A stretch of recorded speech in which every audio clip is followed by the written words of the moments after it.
children, wife Elizabeth, he is going to be suspending his campaign, having not won any of the primaries, placing second in Iowa. John Edwards.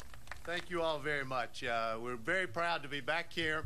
During the spring of 2006, I had the extraordinary experience of bringing 700 college kids here to New Orleans to work. These are kids who gave up their spring break to come to New Orleans to work, to rehabilitate houses because of their commitment as Americans, because they believed in what was possible, and because they cared about their country. I began my presidential campaign here to remind the country that we, as citizens and as a government, have a moral responsibility to each other, and what we do together matters. We must do better if we want to live up to the great promise of this country that we all love so much. It is appropriate that I come here today. It's time for me to step aside so that history can history can blaze its path. We do not know who will take the final steps to 1600 Pennsylvania Avenue, but what we do know is that our Democratic Party will make history. We will be strong, we will be unified, and with our convictions and a little backbone, we will take back the White House in November, and we'll create hope and opportunity for this country.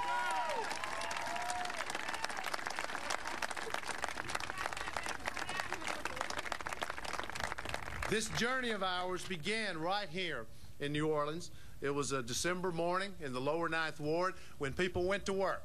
Not just me, but lots of others went to work with shovels and hammers to help restore a house that had been destroyed by the storm. We joined together in a city that had been abandoned by our government and had been forgotten, but not by us. We knew that they still mourned the dead, that they were still stung by the destruction, and that they wondered when all those cement steps and all those vacant lots would once again lead to a door, to a home, and to a dream. We came here to the lower Ninth Ward to rebuild, and we're going to rebuild today and work today, and we will continue to come back. We will never forget the heartache, and will always be here to bring them hope so that someday, one day, the trumpets will sound in Musicians Village, where we are today, play loud across Lake Pontchartrain, so the working people can come marching in, and those steps, once again, can lead to a family living out the dream in America. We sat with poultry workers in Mississippi, janitors in Florida, nurses in California. We listened as child after child told us about their worry about whether we would preserve the planet. We listened to worker after worker say that the economy is tearing my family apart. We walked the streets of Cleveland, where house after house was in foreclosure, and we said, we're better than this, and economic justice in America is our cause. And we spent a summer day in Wise, Virginia, with a man named James Lowe, who told us the story of having been born with a cleft palate. He had no health care coverage, his family couldn't afford to fix it, and finally some good Samaritan came along and paid for his cleft palate to be fixed, which allowed him to speak for the first time, but they did it when he was 50 years old. His amazing story, though, gave this campaign voice. Universal health care for every man, woman, and child in America. That is our cause.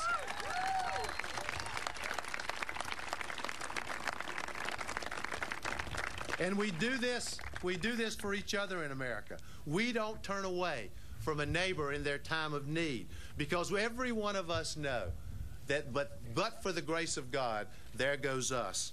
The American people have never stopped doing this, even when their government walked away. And walked away it has from hardworking people. And yes, from the poor, those who live in poverty in this country. For decades, we stopped focusing on those struggles. They didn't register in political polls. They didn't get us votes. And so we stopped talking about it. I don't know how it started. I don't know when our party began to turn away from the cause of working people, from the fathers who were working 3 jobs literally just to pay the rent, mothers sending their kids to bed wrapped up in their clothes and in coats because they couldn't afford to pay for heat.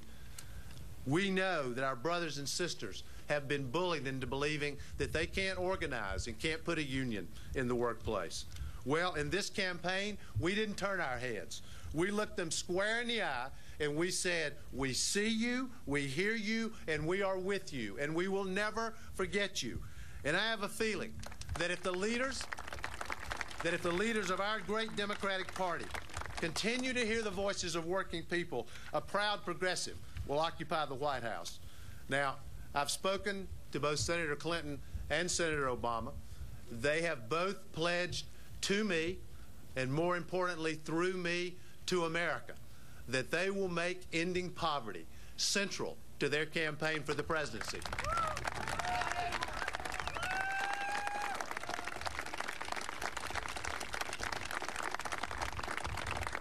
And more importantly, they have pledged to me that as President of the United States, they will make ending poverty and economic inequality central to their presidency. This is the cause of my life, and I now have their commitment to engage in this cause. And I want to say to everyone here, on the way here today, we passed under a bridge that carried the interstate where 100 to 200 homeless Americans sleep every night. And we stopped, we got out, we went in and spoke to them. There was a minister there who comes every morning and feeds the homeless out of her own pocket. She said she has no money left in her bank account. She struggles to be able to do it, but she knows it's the moral, just, and right thing to do. And I spoke to some of the people who were there. And as I was leaving, one woman said to me, "You won't forget us, will you? Promise me you won't forget us." Well, I say to her, and I say to all those who are struggling in this country, we will never forget you. We will fight for you. We will stand up for you.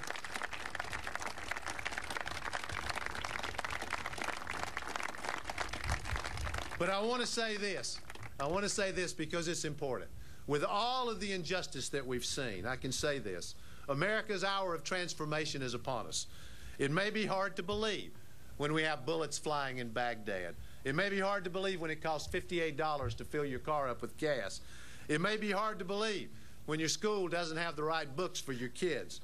It's hard to speak out for change when you feel like your voice is not being heard. But I do hear it. We hear it.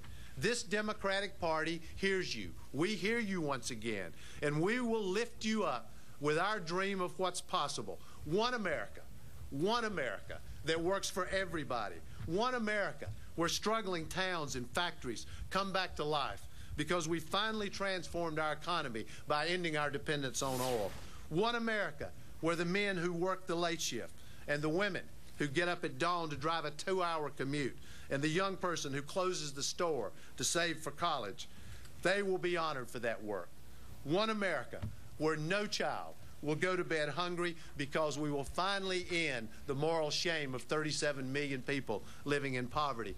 One America where every single man, woman, and child in this country has health care. One America with one public school system that works for all of our children. One America that finally brings this war in Iraq to an end and brings our service members home with the hero's welcome that they have earned and that they deserve.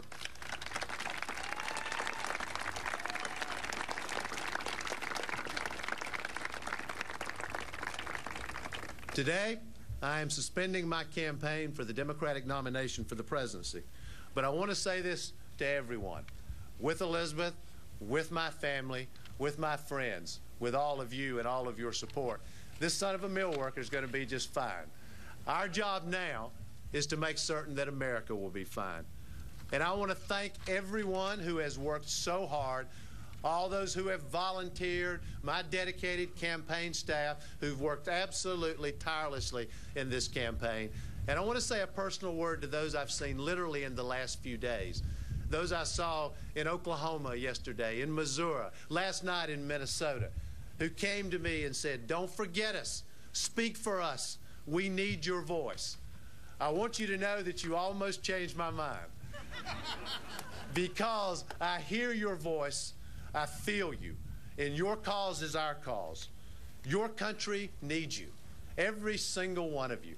All of you who have been involved in this campaign and this movement for change and this cause, we need you. It is in our hour of need that your country needs you. Don't turn away, because we have not just the city of New Orleans to rebuild. We have an American house to rebuild. This work goes on.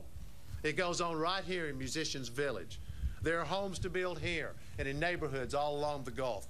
The work goes on for the students in crumbling schools, just yearning for a chance to get ahead. It goes on for daycare workers, for steel workers, risking their lives in cities all across this country. And the work goes on for 200,000 men and women who wore the uniform of the United States of America, proud veterans who go to sleep every night under bridges or in shelters or on grates, just as the people we just saw on the way here today. Their cause is our cause. Their struggle is our struggle. Their dreams are our dreams. Do not turn away from these great struggles before us. Do not give up on the causes that we have fought for. Do not walk away from what's possible, because it's time for all of us together to make the two Americas one. Thank you, God bless you, and let's go to work. Thank you all very much.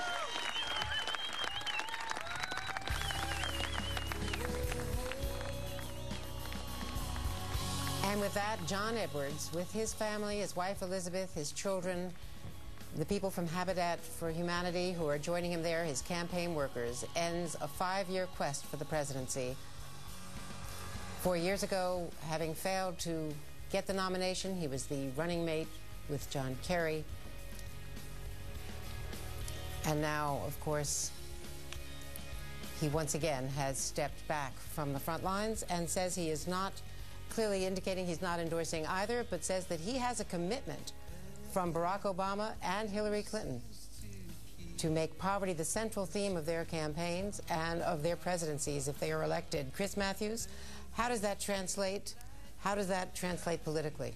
Well, I think we already heard Senator Barack Obama speaking the gospel according to John Edwards already this morning in Denver, and I think we're seeing, well, we'll see more of it in the next couple of days, what you might call the Edwards primary. I think he is putting these candidates to the test, these former rivals of his as of today, Senator Clinton and Senator Obama, and saying, look, I want to pass the torch on poverty to one of you two, so let's see what you've got. And I think Obama's making, according to, or at least the ability of us to cover it, is showing the first effort to try to win this Edwards primary to show that he is going to campaign on poverty.